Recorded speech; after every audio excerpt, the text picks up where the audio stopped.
न्याय की ही हत्या सुप्रीम कोर्ट द्वारा की जा रही है, तो आप समझ सकते हैं कि हम कितने गंभीर माहौल में और कितने खतरनाक समय में हम लोग जी रहे हैं। जो लोग न्याय की गुहार करने जाते हैं उनके खिलाफ इतनी सख्त जो कार्रवाई करते हैं, क्या तीस्ता सीतलवाड़ हो और क्या जो हिमांशु कुमार हो, कोई व्यक्ति अदालत के सामने गया ये विश्वास करके कि मुझे न्याय मिलेगा और अदालत ने लात मारी कसके कि जा तेरे लिए दरवाजे बंद हो चुके हैं, यहां दोबारा भटक मत जाना।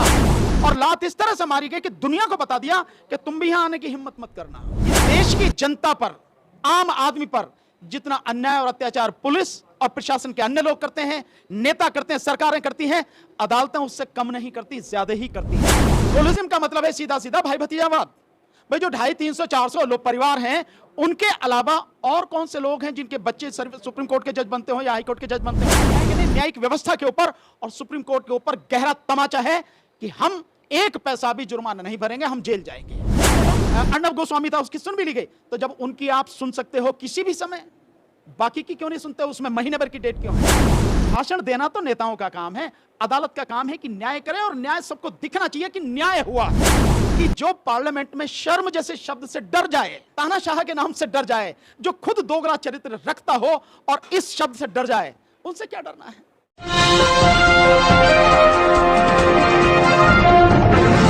साथियों नमस्कार, मैं हूं नीरज पटेल और आप देख रहे हैं नेशनल जनमत। ये वो दौर है जब सबसे ज्यादा सवाल न्यायपालिका पर उठ रहे हैं।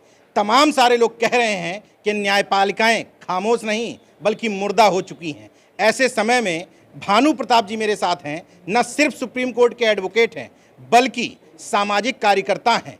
लोगों के बीच में पहुंच करके इस लीगल लिटरेसी को भी बढ़ा रहे हैं और समाज को बता रहे हैं कि उनके हक और अधिकार किन बातों से सुरक्षित रहेंगे। इतने सवाल जब उठ रहे हैं न्यायपालिका पर, ऐसे समय में हिमांशु कुमार जैसे एक सामाजिक कार्यकर्ता को, जो आदिवासियों के लिए काम करते थे, वो एक रिट डालते हैं तो उन्हीं के ऊपर 5 लाख का जुर्माना लगा दिया जाता है। क्या है ये दौर? मैं समझता हूं ये दौर बहुत खतरनाक है। उससे भी कहीं ज़्यादा जब हम लोग कहते हैं कि लोकतंत्र की हत्या की जा रही है सरकार द्वारा, पर जब न्याय की ही हत्या सुप्रीम कोर्ट द्वारा की जा रही है, तो आप समझ सकते हैं कि हम कितने गंभीर माहौल में और कितने खतरनाक समय में हम लोग जी रहे हैं। कोई भी व्यक्ति न्यायालय के समक्ष जाता है, अपनी बात लेकर जाता है, आपको लगता है कि उसकी बात ठीक नहीं है, आप उसे जो रिलीफ मांगता है मत दीजिए आप, लेकिन आप रिलीफ देने की बात तो बहुत दूर है, आप उस व्यक्ति के खिलाफ इस तरह से काम करते हैं कि जैसे कोई वो दुश्मन है, या जैसे उसने कोई ऐसा बड़ा देशद्रोह का काम किया कि इसका अब बाहर रहना, जिंदा रहना ठीक नहीं, इसके खिलाफ कड़ी कानूनी कार्रवाई की जाए। यह बहुत दुर्भाग्यपूर्ण स्थिति है। हिमांशु जी के विषय में जो कुछ हुआ है, एक बहुत अजीब और बड़ी दुखद घटना इसलिए है। एक व्यक्ति अपनी जीवन संगिनी के साथ 1983 में अपना घर-बार पूरा छोड़कर आदिवासियों के बीच जाके रहने लगता है। पहले पेड़ के नीचे रहता है और फिर उनके बीच रह के काम करता है, उनकी समस्याओं के समाधान के लिए काम करता है। सुप्रीम कोर्ट की जो एक कमेटी लीगल एड की है, जो देने के लिए बस लोगों को किसी भी तरह से कानूनी सहायता मिले, उसको मेंबर बनाया जाता है। और जब वो उसी के तहत काम करता है और अदालत के सामने लाता है कि यहां इतना जघन्य अपराध, इतना घोर अन्याय हुआ है, इसमें न्याय की जरूरत है और न्याय के लिए प्रॉपर तरीके से इन्वेस्टिगेशन हो, जांच पड़ताल हो, उसकी जरूरत है।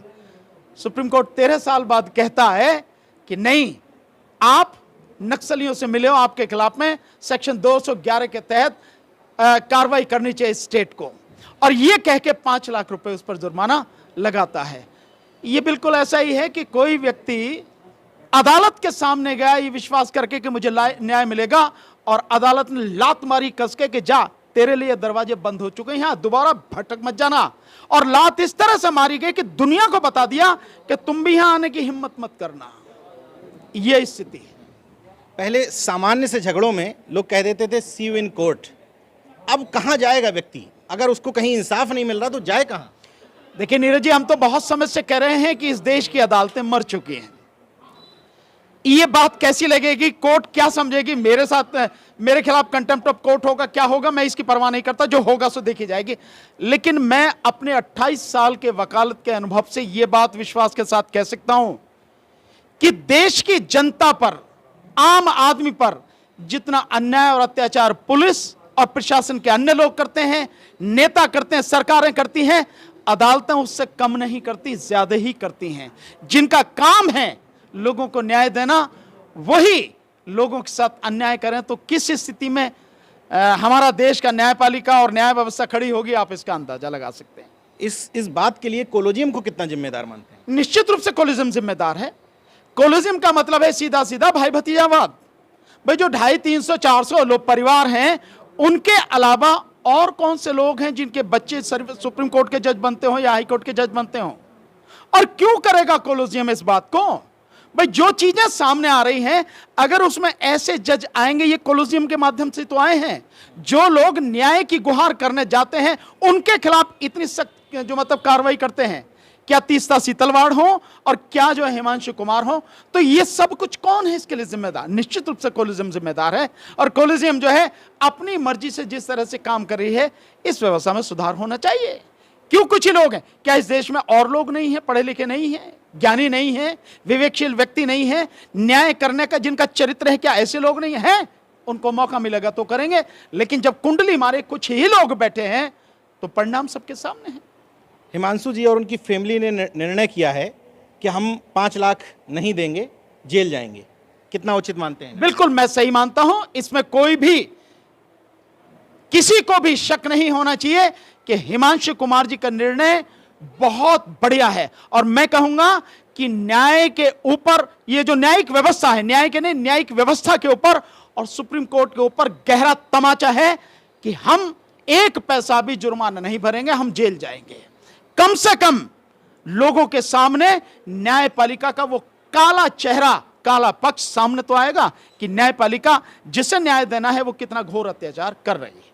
अपने ही देश के, अपने ही भाइयों, पिछड़े दलितों के साथ जो ब्राह्मण 2M दर्जे का बर्ताव करते हैं, उनके लिए हिमांशु कुमार जैसा जन्म से ब्राह्मण क्या नजीर नहीं पेश करता है? निश्चित रूप से नजीर पेश करता। और ऐसे बहुत से लोग हैं, ऐसे बहुत से लोग हैं जो ये काम कर रहे हैं। वाकई में मतलब ऐसे कितने ही लोग हैं, राहुल संकीर्तन, तो जो अन्याय के खिलाफ आवाज उठाते रहे, ऐसे लोग हर दौर में रहे हुए हैं, हर दौर में होते रहेंगे।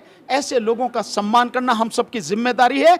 ऐसे लोगों का इस देश में होना वाकई में देश के लिए बड़े गौरव की बात है। ऐसे समय में तमाम एक्टिविस्टों को डर जाना चाहिए या और मुखर होकर के आवाज उठानी चाहिए? बिल्कुल भी नहीं डरना चाहिए, बिल्कुल खुल के बोलना चाहिए। बेशक चाहे उनको सड़क पर जो सड़ेआम गोली से उड़ा दिया जाए, इसकी कोई परवाह नहीं है। आप जैसे लोग जो खुलकर बोल रहे हैं, कौन नहीं जानता है आपको? कौन नहीं जानता रवीश कुमार जी को, पुण्य प्रसन्न वाजपेयी जी हो, कितने लोग हैं, चाहे आरफा खान शेरवानी हो, इन सबको मुखर होकर बोलना चाहिए। इसलिए अब और बोलना चाहिए कि ये जो सरकार है ना, ये केवल डराने की कोशिश करती है, अंदर से ये बहुत बुरी तरह से डरी हुई है। और इसके डर का एक उदाहरण दूंगा कि जो पार्लियामेंट में शर्म जैसे शब्द से डर जाए, जो लॉलीपॉप जैसे शब्द से डर जाए, पोक्सो का पूरा कानून जिस सेक्सुअल हैरासमेंट पे खड़ा हो, उस शब्द को असंसदीय कहे, तानाशाह के नाम से डर जाए, जो खुद दोगला चरित्र रखता हो और इस शब्द से डर जाए, उनसे क्या डरना है? उनसे डरने की जरूरत नहीं है। मैं कहता हूं इकट्ठे होकर और मजबूती के साथ अपनी आवाज बुलंद करने की जरूरत है, ताकि उनके कानों के पार जाए और जनता को भी समझ में आए कि लड़ाई ऐसे लड़ी जाती है बिना किसी डर के, अपनी आने वाली पीढ़ी को बचाने के लिए। आप जैसे बहुत कम लोग हैं जो न्यायपालिका के इस चरित्र पर बोलते हैं। अमूमन लोगों को डर रहता है कि न्यायपालिका के खिलाफ बोलेंगे तो कंटेम्प्ट ऑफ कोर्ट ना हो जाए, तमाम अन्य पहलुओं से डरते हैं।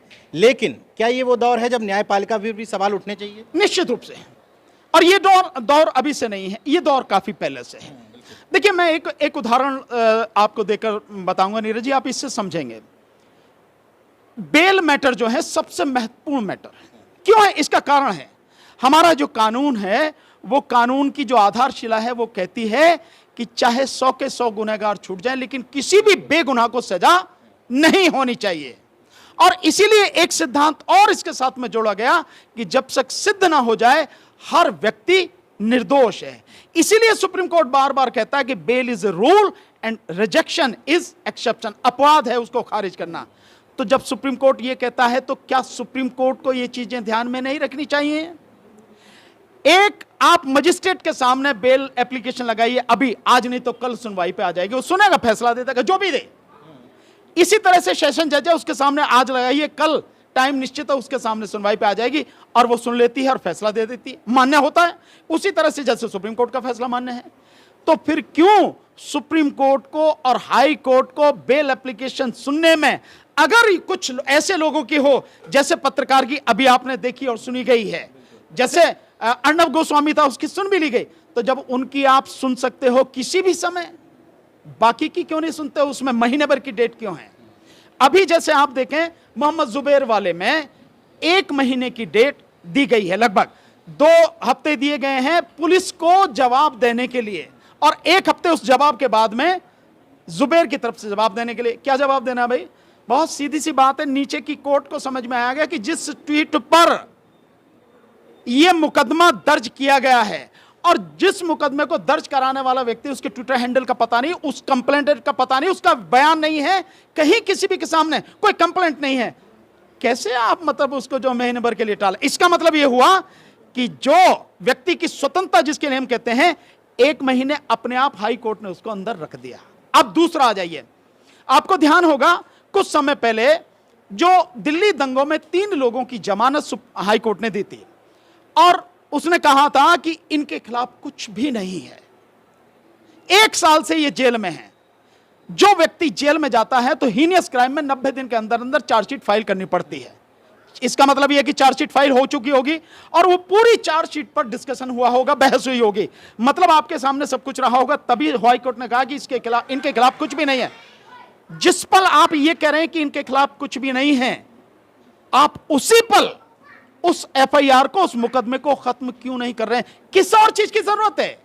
आपके सामने सब कुछ आपने सुना, आप कह रहे हैं तो खत्म कीजिए ना, लेकिन आपने केवल बेल दी और आपने उस एफआईआर को, उस मुकदमे को खत्म नहीं किया। नहीं तो आपको करना चाहिए था, न केवल मुकदमे खत्म हो, जिन पुलिस वालों ने झूठी एफआईआर लिखी और केस बनाया 1 साल में, 1 साल तक उन लोगों को जेल में रखा, उनके खिलाफ एफआईआर होके उन्हें अरेस्ट करवाना चाहिए था। नूपुर शर्मा के मामले में आध्यात्मिक गुरु की तरह ज्ञान तो दे रहे हैं, हाँ। ये नहीं कह रहे हैं कि अरेस्ट करो। बिल्कुल, तो और लेकिन वही बात तीस्ता सीतलवाड़ वाले में नहीं है। तीस्ता सीतलवाड़ वाले में कह रहे हैं कि इनके खिलाफ कार्रवाई करो, और वही बात करें हिमांशु कुमार के विषय में, उसमें क्यों नहीं करें? और अफसोस की बात और मजेदार बात कि मिस्टर पारदीवाला वो उस बेंच में भी थे जो नूपुर शर्मा की सुनवाई कर रही थी, और वो उस बेंच में भी थे जिसमें तीस्ता सीतलवाड़ के खिलाफ किया गया और इनके खिलाफ किया गया, हिमांशु कुमार के खिलाफ। तो आप देख सकते हैं सारी चीजें। जो धरती के तथाकथित मी लॉर्ड हैं, ये जाति के लॉर्ड बनकर के रह गए। 100%, इसमें कोई शक नहीं है। अगर वो जाति और धर्म से प्रभावित नहीं होते, उसके लिए काम नहीं करते, तो न्याय करते और न्याय दिखता। अगर किया जाता है तो वो दिखता भी है, होगा नहीं तो दिखेगा भी नहीं। वही स्थिति आज की तारीख में। एक बात मैं एक उदाहरण दूंगा, आप उससे समझने की कोशिश करेंगे। वर्तमान चीफ जस्टिस हैं जस्टिस एन.वी. रमन्ना साहब, आपने बहुत बार उन्हें सुना होगा, मीटिंग्स में बहुत बढ़िया बोलते हैं। 1 साल उनका पूरा चला गया, अब अगस्त में रिटायर हो जाएंगे। केवल बोला है, किया कुछ नहीं है। चलिए मान लिया आप 10% आर्थिक आधार पर आरक्षण था, वो उसमें नहीं किया आपने अनुच्छेद 370 पे नहीं किया, आपने इलेक्टोरल बॉन्ड्स पे नहीं किया, लेकिन पेगासस तो आपके सामने था। आपने कमेटी बनाई, कमेटी की रिपोर्ट आ गई, आपने वो कुछ डिसाइड नहीं किया। तो भाषण की क्या जरूरत है? भाषण देना तो नेताओं का काम है, अदालत का काम है कि न्याय करे, और न्याय सबको दिखना चाहिए कि न्याय हुआ है, पर होता कुछ नहीं है। तो कथनी और करनी में अगर अदालतों की में अंतर होगा तो न्याय की तो आप समझिए बहुत बुरी तरह से हत्या होगी। वही सब कुछ हो रहा है। इस इंटरव्यू से आप कितना समझ पाए या ना समझ पाए, लेकिन इतना तो समझ लीजिए कि अभी भी मुखर होकर के बोलने वाले लोग हैं। सरकारें और ये कोर्ट कितना भी आपस में जुगलबंदी कर लें, मगर भानु प्रताप जी जैसे लोग हैं जो आज भी जनता से कह रहे हैं कि इन तथाकथित जातिगत मिलॉर्ड्स को सबक सिखाना है और अपने घरों में अच्छे वकील, अच्छे पत्रकार, अच्छे एडवोकेट्स तैयार करने हैं। देखते रहिए नेशनल जनमत, जागरूक और सजग बने रहिए। जय विज्ञान, जय संविधान, जय लोकतंत्र। धन्यवाद।